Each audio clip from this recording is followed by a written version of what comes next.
I welcome you to a glimpse with Pastor Roger, in which we'll be learning on Matthew chapter 27, the crucifixion. Matthew chapter 27 is divided into three parts: before the crucifixion, during the crucifixion, after the crucifixion.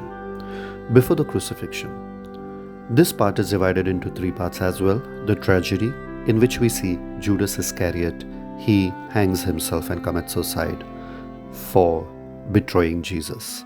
And we see the trial, in which Jesus is brought front of Pilate, and Pilate tries to release him, but then later on sends him to be crucified. And then we see the torture by the soldiers, wherein they spit, they mock, and they ridicule Jesus. Next, we see during the crucifixion, in which the carrier of the cross, Simon, is asked to help Jesus carry the cross. We see the cup for the cross, in which wine is offered to Jesus. We see the clothing below the cross, in which the soldiers cast lots for Jesus' garments.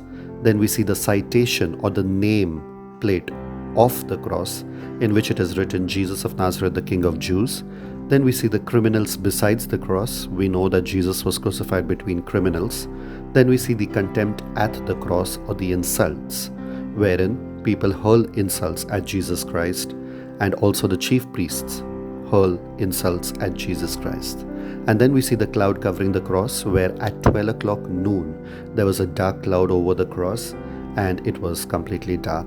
Then we see the cry from the cross, in which Jesus cries out and says, my God, why hast thou forsaken me?"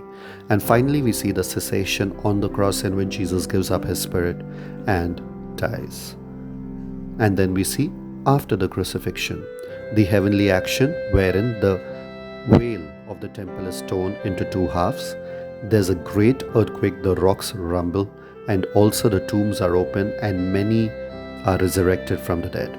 And then we see the human reaction, in which a centurion standing there acknowledges, yes, Jesus is the Son of God. And the women are astonished at everything that's happening. And Joseph of Arimathea asks for the body of Jesus Christ to bury it in his new tomb. And the chief priests assign soldiers so that they can guard the tomb, so that no one steals the body of Jesus and claims that he has been resurrected from the dead. Therefore, Matthew 27 is divided into three parts: before the crucifixion, during the crucifixion, and after the crucifixion. I hope you have been blessed with this session. Celebrate the Christ life. God bless you. Shalom.